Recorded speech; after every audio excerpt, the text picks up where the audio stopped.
Welcome back to the newest episode of PenPodcast.com. I'm your host, Matthew Harms, founder of Pen for Hire, where we offer premier ghostwriting and author coaching services.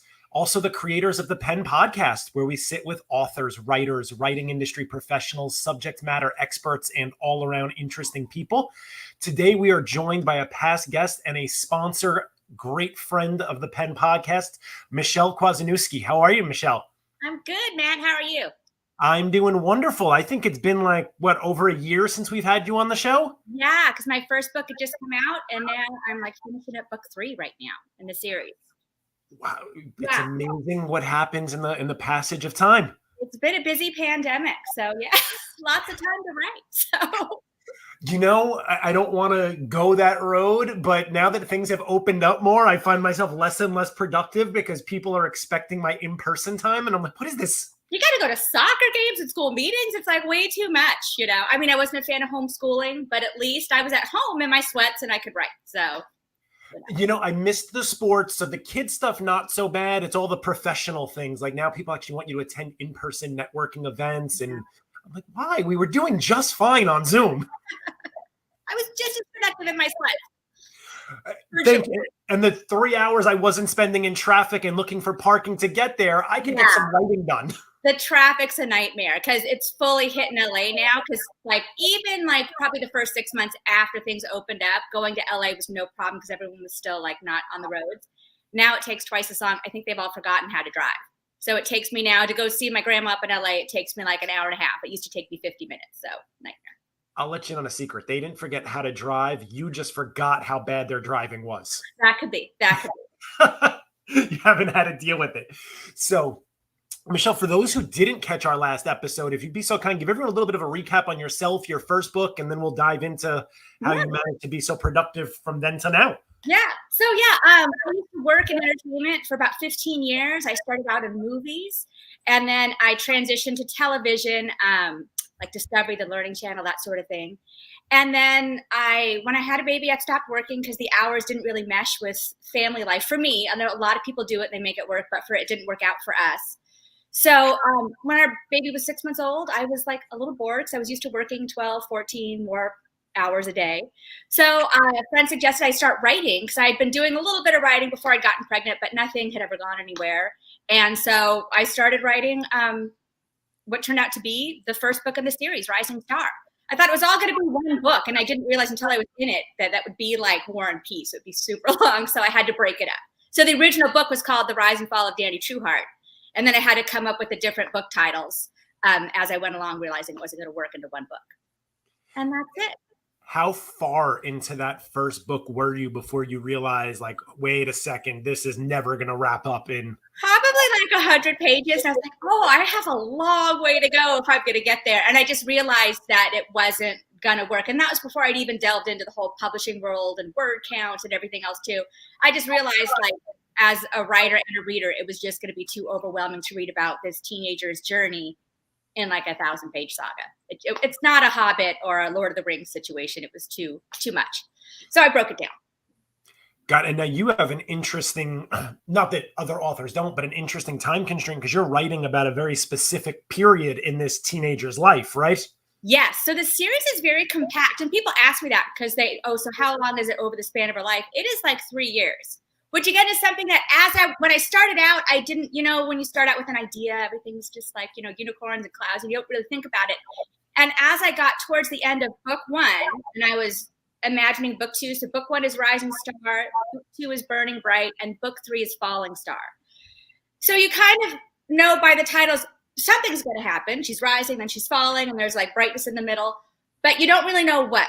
And, but I realized that timeline would have to be a little bit more compact because I didn't want it to be 25 at the end of the series.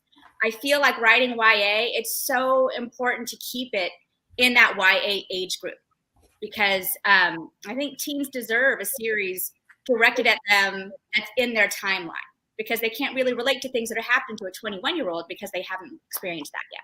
And it's not going to happen for several years. I think when you're 14, you're reading about an 18-year-old, that's kind of within your grasp, but you're 14 reading about a 21-year-old, that's kind of so far out of your grasp, you lose interest.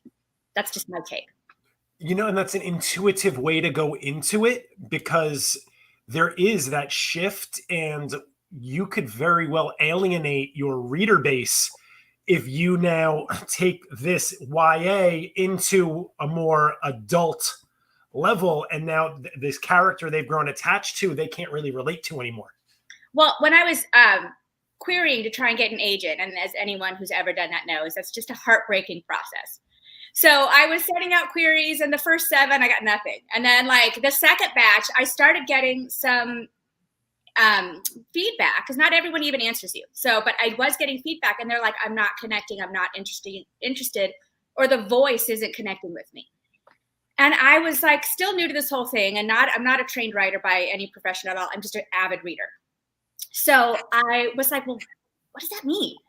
And it wasn't until one agent took the time, now granted she rejected me repeatedly and is not my current agent, but took the time to literally give me a roadmap. She was intrigued by the idea. She liked my story. And she said, this is what I want to see, and you can query again. So I did. And what she said, she wasn't relating because the third person in YA doesn't hit with young adults. They want it to be about them. They want to hear it I, not she. And I was writing in third person past tense. They said, bring it present tense, bring it first person. And then I had adult perspective, and they said, pull everything out. The agent said, it doesn't work. It's teens only want to hear about what they're going through. They don't care what's happening with the mom or the agent or the whatever. And that was heartbreaking, because all this backstory got pulled out. But that's what ended up getting me my fabulous agent now. It was amazing, because she literally gave me a roadmap, and it was heartbreaking to make those cuts and edits. But gosh, why am I going to argue with an agent who's professional, has been doing this for years? What do I know compared to her? And it was that kind of taking my ego and my investment and what I saw happening, and trusting that someone who is into the selling books for a living, trusting their advice. And that was really, really hard to do. But my God, I got an agent, and I got, 2 books, working on my third. So. And I mean, as you mentioned, almost anyone who's ever attempted to get their work out there knows what a heartbreaking and just gut-wrenching process that is. So it really says something, to me anyway, about the underlying quality of your message or your concept, that a literary agent would take the time to give you this coaching, invaluable coaching and guidance, because most of them won't even return your query. Yeah. She read 3 drafts, which I couldn't believe. And again, she was like, it's still not connecting, because she wanted to see different things. And again, like, it's like finding a mate. Everyone wants something really different and specific. So that's why when you do find an agent, they more than likely will be hitting with your with what you're writing and what your message is, because they read how many scripts a day? Hundreds, 50, whatever it is. But they've seen everything, and they're just looking for that one connection. And that's all it takes. So I got rejected an embarrassing, like, it was, I think, 131 times. That's not embarrassing. So, but you're supposed to stop, I guess, at 80. And I'm like, 80? I'm going to keep going. So, but it's finding that one agent who's like, I can sell this and I get it. And that makes it worth all the heartache. Just like when you find your mate or whatever it is, your perfect house, whatever, fill in that blank for you. But that's what makes it all worth it. Yeah, I love that dedication. And I'm curious, because I've written fiction, I've written nonfiction. And at least for me, first person is not the easiest thing to write, especially when you're writing about a character that has very little in common with you. I mean, I've started my own autobiography and fictionalized it, and I still wrote it in third person. Yeah. So I don't know why it is. I'm curious to know how you went about doing that, especially having already written it in third person. Well, the funny part is that just think about all the things you write in third person. You can get away with, oh, she walked here and did this or whatever. And then in first person, you're like, well, they don't care that she's doing this and doing that, because it's me. And I don't think like, oh, I'm walking and I'm picking this up. It was a crash course. And I ended up reading a couple, I would pick chapters of books off my shelves, just pull open a chapter and read it, just to get the flow of what it was first person and third person. And it wasn't until the agent had mentioned this that I started noticing how many books I read are first person versus third person. And it's crazy, because I still feel that I read a lot of third person, but when like this agent was said, no, first person is the way to go. It's the most popular genre. And I was like, okay. So whether that was her opinion or whether that was actually a fact, her advice did get me over that leap. But it was like, I had to shut down everything. And for like a good 3 months, I had to go back in and rip everything out. And then, it was heartbreaking, but I did keep all the research, and I am actually considering doing a prequel. Because if you know anything about my series, there's a stage mom, there's a guardian who used to be a former pop star in a boys band in the 80s, and then a manager who had a really bad history of how he managed his acts. And he is kind of turning over a new leaf with Dani because this is his last chance before he just completely goes into oblivion. So, because he made some bad choices. So I have backstory for all of these adult characters. And so I want to do a series where they are in as teenagers and how their journey started. Like, how do you become a stage mom? Like, where does that happen? So that kind of thing. So it's based on all the research. I haven't really told anyone yet about that. So little surprise reveal, but that's something that I want to do because I think that would be a really interesting perspective. I agree, and I can tell we very much have similar styles because almost all of my books start out as one thing, and then next thing I know, I'm like, that person could have their own book, and that person could have their own book. Right now, I have 14 books that I don't have time to write. Are you an outliner, or are you like just a pantser where you just fly by the seat of your pants? I'm a hybrid, so everything starts with like a concept, and then I'll just start writing a random character or a random scene. Yeah. And that'll go maybe for 2 or 3 scenes at best. And then I'm like, okay, what the heck am I going to do with this now? And then I'll move into outlining mode. But I'm big on giving everyone a lot of backstory, which is why I wind up with all of these characters who can become their own books. So I'd love to know for you, how were you able to extract all of their backstories from these books? Like, what was how did you still make them integral without having... It literally was like I have 2 people who help me. They're my beta readers. I have my one friend, Jimmy, who I used to work with in television. He was in my cubicle next to me, and he was in post-production. And so he was encouraging me to write. He's like, you should just do it. So he is very good with English grammar, which I am not. I almost failed my 7th grade English grammar class. So I need help with my editing. So he reads my books. And then my sister she's an avid reader just like me. And so she knows what she likes and doesn't like, what have you.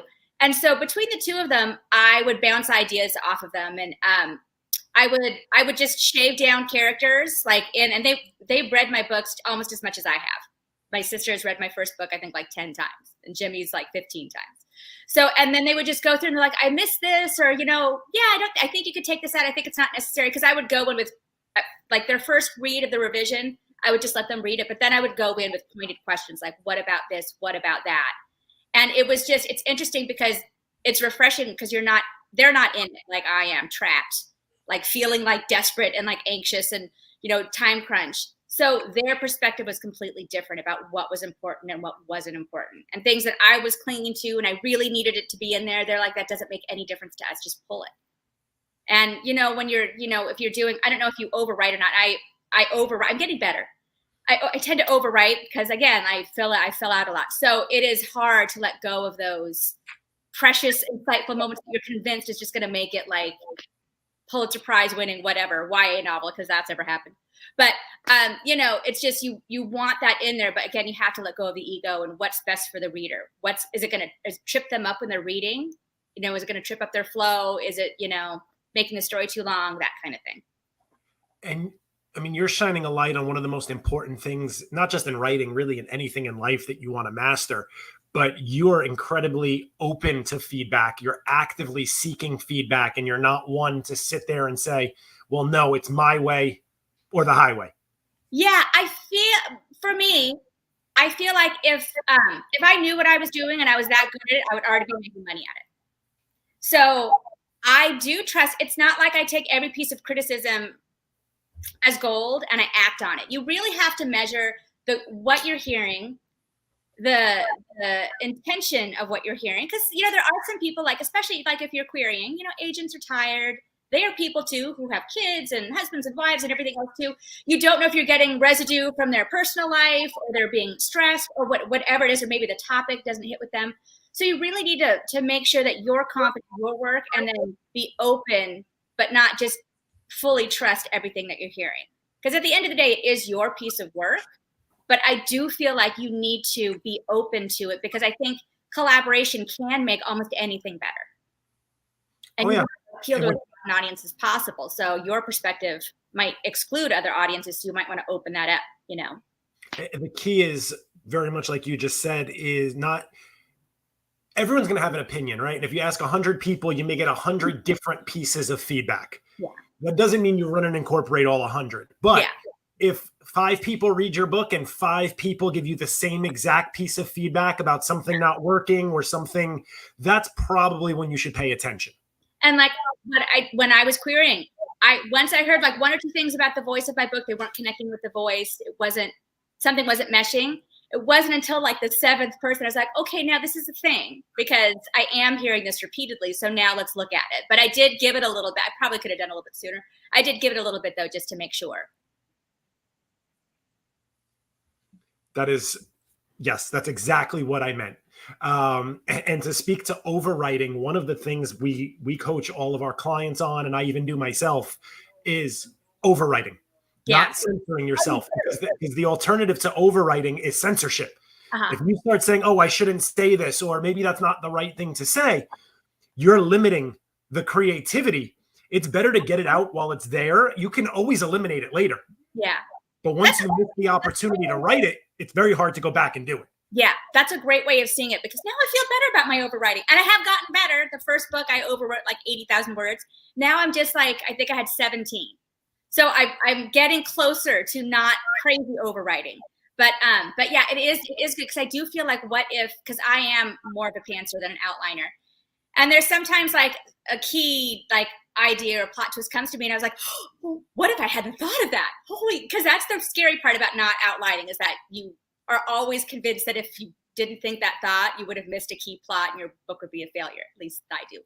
So it's nice to have that freedom where I don't have to, because I don't limit myself to writing like a certain number of pages or words a day. I just kind of go for a time, like 2 or 3 hours a day, or like 4 hours, however much time I have. And that's what I do.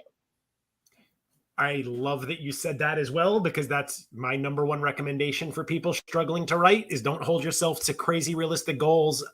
Authors too many times hear the author saying, oh, I write 5,000 words a day, or, the top 10 best-selling authors, this is how many words they write.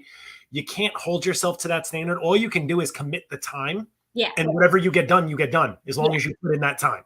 Yeah. It could be 1 paragraph, or it could be like a couple pages. But yeah, it's hard for me to wrap my head around again, because it's a deadline. And I feel like with creativity, I don't always do well with deadlines. So yeah, you probably have some days where you sit down at your computer and you can write 5 pages in the first hour. And there's other days where that 4 hours is spent like rewriting the same sentence over and over and over. Exactly. Yeah, that's true. That's great advice. It's great advice. Thank you. That was your advice, so I'm just highlighting it. Well, knowing that you as a professional are doing it too, because again, I'm just someone out here. I'm not trained. So I just am out here learning as I go. So hearing that is actually something that you advise your client, to me, means a lot, because it means like, okay, I'm on the right path. I don't have to worry about that there's a better way. So it's okay.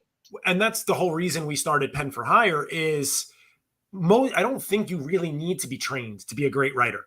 I think as long as you're coachable, obviously, yes, you have to be able to string some words together in a somewhat decent fashion, but you don't need a PhD in writing to be a best-selling author. You really just need to master the art of storytelling. It is, and it's showing up. And I do think that reading, that's like how I feel like I got trained, because I've been a reader since a very young age. And growing up, like my mom, sister, and I, we would swap books all the time. So I'd read like 2 or 3 books in a week, during the summer. And to me, that's how you learn like what you like in a story, what you don't like in a story, what works and what doesn't.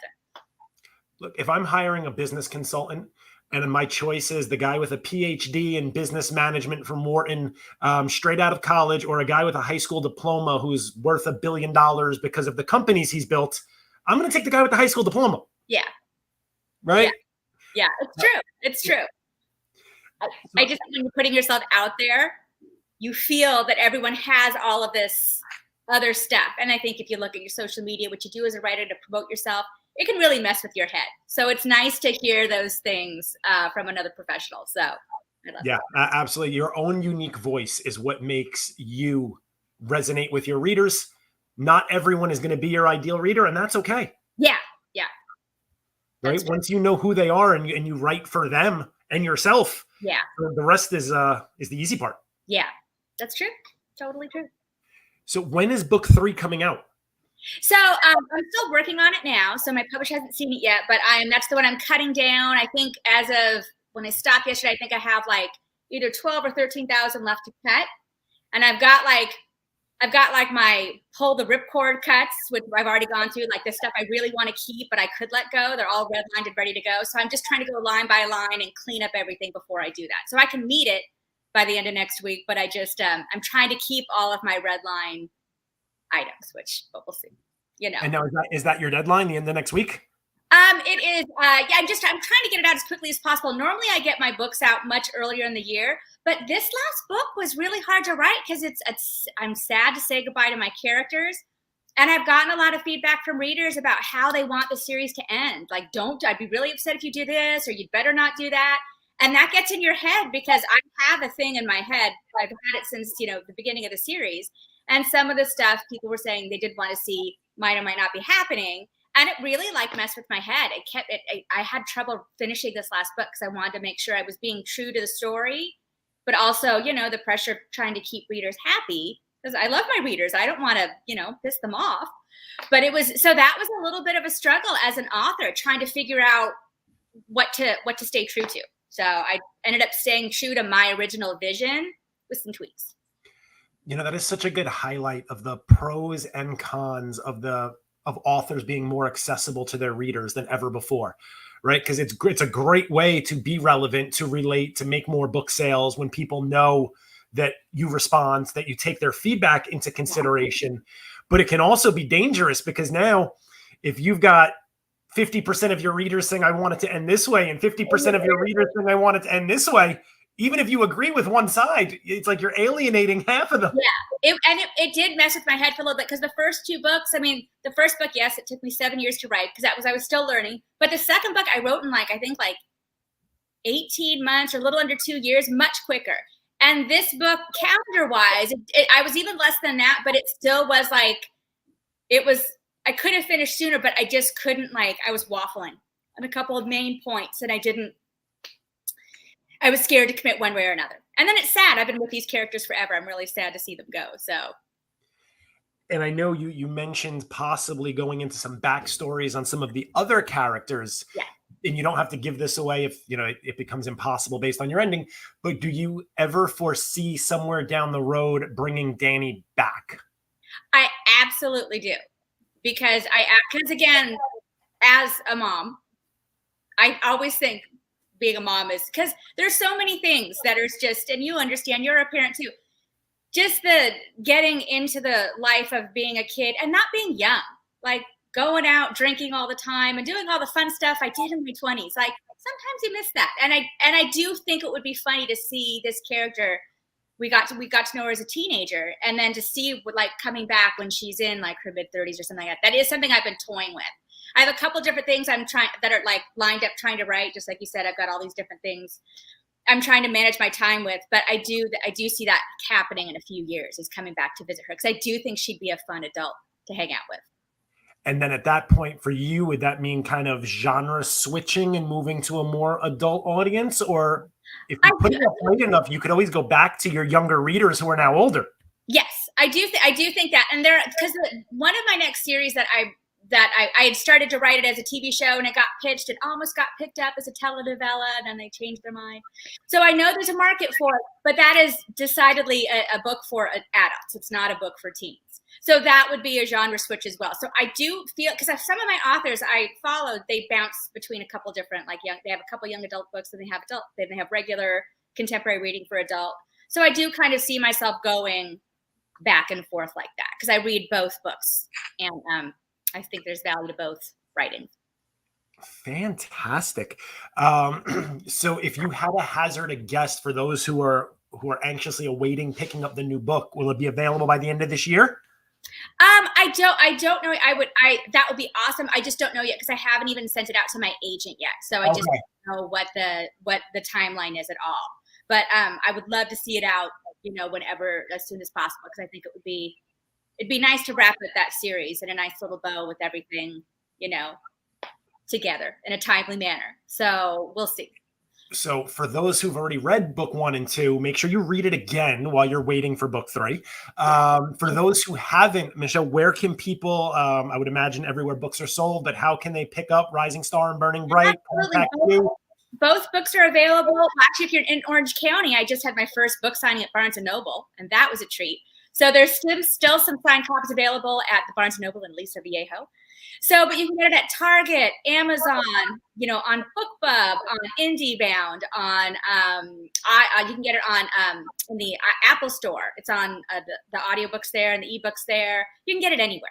So, and it's online everywhere, and it's in some bookstores. It's also in some libraries. I'm I think in like 24 libraries now across the country. So yeah, you don't even need to pay if you don't want to. You can just get it at your library. That is incredible. And if people wanted to follow you on social media, reach out to you with questions, feedback, comments, how can they do that? On Instagram and TikTok, it's author.MicheleKwas, Kwas, and Michele with 1 L. And on Twitter, it's @MicheleKwas. And on Facebook, it's Michele Kwasniewski. Fantastic. Michele, it's always a pleasure having you on the show, getting inspiration from your process. The amount you've been able to get done in the last couple of years, putting it out a 3-book trilogy is just, it's really impressive. And I think that everyone that's listening or watching can definitely learn something from your dedication and your resolve. Oh, thanks. It's great. It's been a lot of fun to share my journey with everyone, because I know a lot of people just like me, just nobody just trying to start out and make something. So definitely I want to encourage everyone. There's room for everyone up here. So I love it. Perfect. For everyone listening at home, you just spent this time with Matt Harms and Michele Kwasniewski. Please support our guest's work. Follow her on Instagram, Facebook. Head over to wherever you buy your books. Pick them up if you've already read them. Leave a review. Reviews are one of the greatest things you can do for an author short of buying their book. Any questions, you can also always reach out to me, Matt, M-A-T-T, at penforhirenyc.com. We greatly appreciate you listening, and we'll catch you all in the next episode. Michele, thank you again for being here. Thanks for having me, Matt. Take care. You too. My pleasure. Bye.